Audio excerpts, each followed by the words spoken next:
Saraswati recording studio गाँव।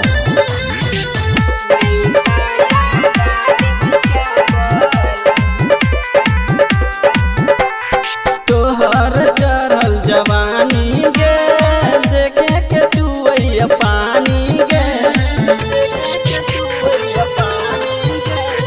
तोहर चढ़ल जवानी गे देखी के चुवैया पानी गे।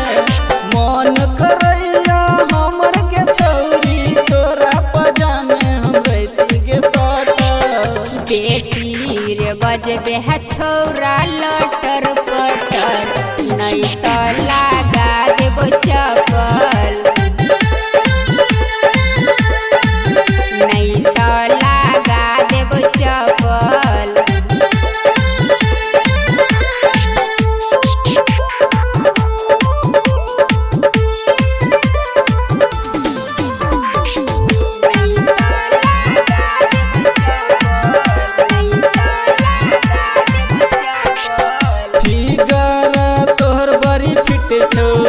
चुम्मा तोहर चिनी जका मीठ छो, चढ़ल जवानी गे तोहर माही मानी सहित छो। फिगर तोहर बड़ी फिट छो, चुम्मा तोहर चिनी जका मीठ छो, चढ़ल जवानी गे तोहर माही मानी सहित छो। अपन जवानी चिखा देना हमरा एना किया छोरी रहे चाहत। बेटी रे बजबे है छौरा लटर पटर, नहीं तो लगा देबो चपल, नहीं तो लगा देबो चपल। रिकॉर्डिंग बाय माँ सरस्वती रिकॉर्डिंग स्टूडियो गाँव।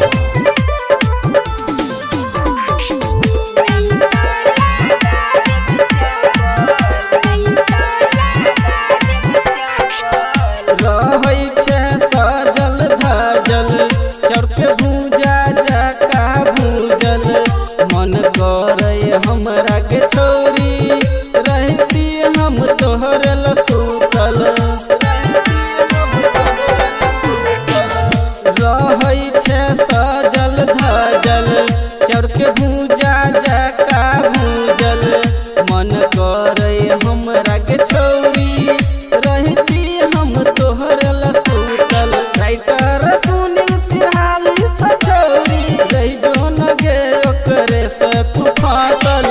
बेटी रे बजबे है छौरा लटर पटर, नहीं तो लगा देबो चपल, नहीं तो